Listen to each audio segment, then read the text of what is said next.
matopeni Baba, umenitoa gizani Baba, kwa neema yako ninaimba leo na shukuru.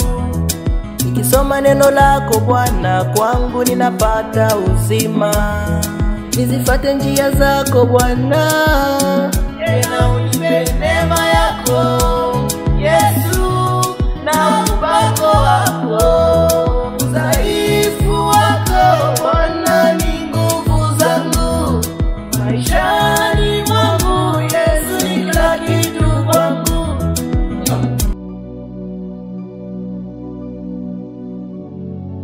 Bwana Yesu Kristo asifiwe. Watu wa Mungu, ni wasalimu kwa jina la Yesu Kristo. Siku ya leo tutaanza series yetu ya somo au kichwa cha somo ambalo neno la Mungu linatuongoza kama unavyoona hapo kwenye thumbnail. Kichwa chetu cha somo ni ndoto na maono. Katika hii series ya kwanza ninaanza na ndoto, nitaelezea mpaka pale ambapo Roho wa Mungu atanipa kibali. Nadhani ni watu wengi wamekuwa wakilala wakiota ndoto. Mungu amekuwa akisema nao. Wengine wanaota ndoto hawajui maana yake ni nini.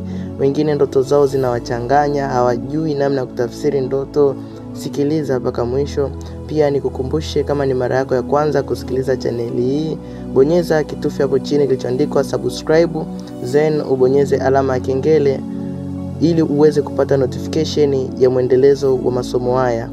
Na kipindi hichi siku ya leo tunaanzia moja kwa moja katika season ya kwanza. Tunaanza moja kwa moja nini maana ya ndoto. Tunapozungumzia kwa habari ya ndoto, ndoto imekuwa ni lugha yenye picha. Na hiyo lugha yenye picha inakuwa ina mafumbo. Na lugha ya picha inakuwa na sauti, mara nyingi sometime inakuwa muted. Unaona mtu anafanya kitendo, kwa ujue hii ni lugha ya picha. Au unaota mtu anaongea lakini kama sauti itoki, umsikii vizuri, huwa ile pia inakuwa ina maana ni lugha ya picha lakini haina sauti, inakuwa iko muted. Na ndoto naweza nikikupa definition au maana halisi ya ndoto kwa wewe ambayo naandika.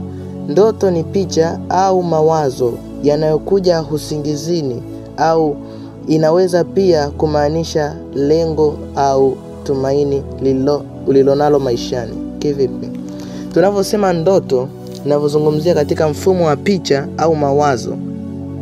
Kuna ndoto, mtoto unaweza kumuuliza, au wewe mwenyewe unaweza ukaweka mipango yako, maana yake ni ndoto zako tayari. Lakini hiyo mipango na mikakati yako sitaizungumzia, ninazungumzia moja kwa moja ile picha au mawazo yanayokuja mtu akiwa amelala, ambayo kwa mujibu wa Biblia. Vile vile kuna aina kadhaa za ndoto, maana watu wengi wamekuwa kiota ndoto, wanatafuta. Maana ndoto pia huwezi kutafsiri kama haujui chanzo chake. Lazima ujifunze aina za ndoto. Kuna aina kuu 3 za ndoto. Nisikilize mtu wa Mungu, kuna aina kuu 3 za ndoto. Aina ya kwanza ya ndoto ni ndoto za kimungu, au naweza ngasema ndoto ambazo source yake ni nuru. Hizi hutoka kwa Mungu, mara nyingi zinakuwa zimebeba ujumbe wa kiroho, zimebeba maonyo, zimebeba maagizo au faraja. Utajuaje hizi ni ndoto za kimungu? Nitachambua uko mbele zaidi na zaidi, lakini hapa nitakupa tu viambatanishi ili tuweze kutofautisha kipengele kimoja na kingine. Kwa haraka naweza nikakwambia ndoto za kimungu, cha kwanza inakuwa na amani ndani yake. Hata kama ndoto ni nzito, unakuwa na amani. Umeota ndoto uielewi, lakini ndani yako umeamka na amani. Alafu ndoto ya kimungu inakuja kwa uwazi. Kwa mara nyingine mtu anaamka anaelewa ujumbe wake. Unakuta mtu ndoto inakuja kwa uwazi kiasi kwamba hata akiamka anakumbuka.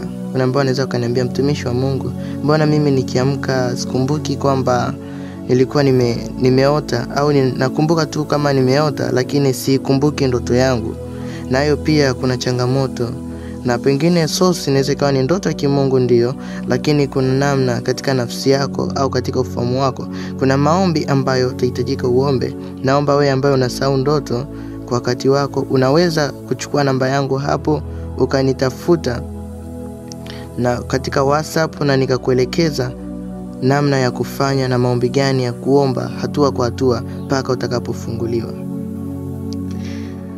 Tukiona mifano mbalimbali katika Biblia ambayo ndoto ilikuwa inakuja katika uwazi, tukiona mfano wa ndoto ya Yusufu katika Biblia ambapo Mungu alimuonya kuhusu hatari ya mambo yajayo.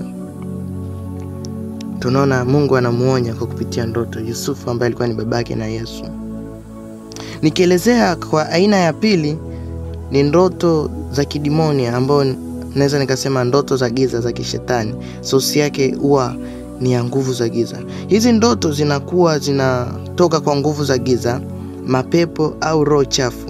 Utajuaje hizi ni ndoto za roho chafu? Kwanza kabisa, kwenye ndoto unaota ndoto za kutisha, unaota unakimbizwa, mara unakimbizwa na nyoka, upo kijijini kwenu unakimbizwa na wanyama hawaeleweki, mara uko msituni.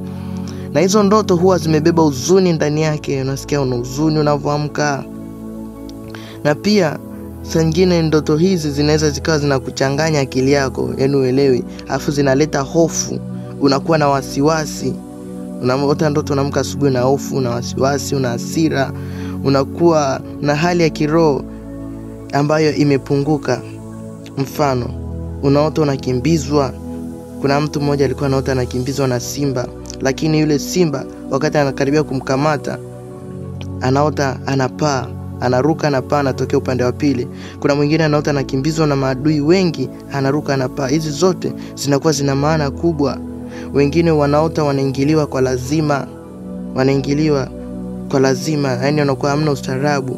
Wengine wanashambuliwa na wanyama wa ajabu, unakuta mtu anashambuliwa na mbwa, mara ameng'atwa na mbwa, ameng'atwa na nyoka, ameng'atwa na vitu vingine ambavyo vieleweki. Mtu anaota anakimbizwa na mazombi. Hizo zote zinakuwa zina maana yake, mtu wa Mungu. Na kama wamekung'ata, ujue tayari kuna madhara ambayo utayapata katika ulimwengu wa roho. Bwana Yesu asifiwe sana. Na aina tatu ya ndoto ni ndoto zinazotoka katika nafsi ambao ni ubongo wako. Kuna muda unaweza ukawa unafikiria vitu sana kwa muda mrefu, na usiku unavolala mwili unavokuwa unapumzika unakuwa ndoto za nafsi au ndoto za ubongo wako. Hizi zinatokana na fikra au hofu au matamanio au kumbukumbu zako binafsi. Unakuwa ni mtu pale ambapo mchana amefanya activity nyingi. Mtu alikuwa anafikiria, labda mtu anatamani sana kununua gari, mtu anakuwa na hofu ya kitu fulani, labda ameangalia movie imemtisha kutokana na haya movie mengine. Pia of course anakuwa na maroho nyuma yake. Mwingine anakuwa tu na hofu ya maisha, anakuwa na matamanio kitu fulani au kumbukumbu za muda mrefu. Unakuta mtu anavolala zinatengeneza image kama ndoto. Bwana Yesu asifiwe. Naomba kwa mujibu wa kibiblia nizame katika kipengele cha kwanza katika ndoto aina ya kimungu. Nitachambua moja moja, aina ya kimungu inakuaje, aina ya giza inakuaje, aina ya nafsi inakuaje. Lakini kwa leo naomba nidili na hii ndoto za kimungu. Katika hizi ndoto za kimungu naweza nikazigawanyisha katika makundi mbalimbali. Maana ndoto za kimungu ndani yake huwa kuna ndoto za kinabii, ndoto za kimungu. Mumo unakuta manabii wanaota ndoto zao, ambapo unakuta hizi ni zile aina ya ndoto wanaota mambo yajayo.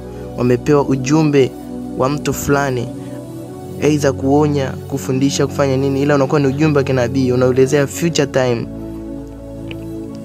Na aina ya pili ya ndoto ni ndoto ambazo mtu anapewa maelekezo au ujumbe au instruction, ndoto za kimungu. Unakuta mtu anapewa ujumbe, fanya kitu fulani, fanya hivi, aidha soma neno, omba maombi haya, anapewa maelekezo. Na aina ya tatu ya ndoto ni ndoto za ufunuo. Mtu anafunuliwa kwa habari ya jambo fulani. Na ndoto za ufunuo kuna tofauti kidogo na ndoto ya kinabii, japokuwa zinashabiana. Ufunuo ni kitu ambacho cha siri, anapewa ufunuo nini kilichokuwa kinatokea au kinawekwa wazi bayana. Mtu anafunuliwa hichi kitu nyuma yake kuna nini. Kuna vitu ambavyo nyuma yake kuna roho. Sasa ufunuo unapokuja unafunuliwa ile roho iliyoko nyuma ya kile kitu. Na aina ya 4 ya ndoto za kimungu, kuna ndoto inakuja katika maonyo. Unakuta ndoto inakuonya jambo fulani. Vile vile adui naye katika hizi ndoto za kimungu huwa anajaribu sana kupitisha mapando yake, lakini ukiwa na neema ya Mungu, Mungu anaweza akakusaidia ukagundua. Maanake kuna ndoto anazopitisha naweza nikasema ni ndoto ya udanganyifu.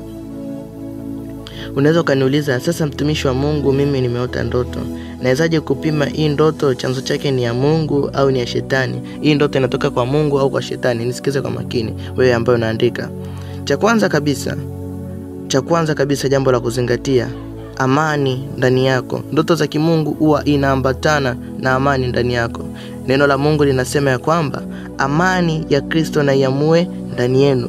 Kwa hiyo pengine anasema pia amani ni wapayo, si kama ulimwengu utoavyo. Kwa ndoto za Mungu inafungamana na amani. Hata kama ni ndoto ya maonyo, utasikia amani ndani yako.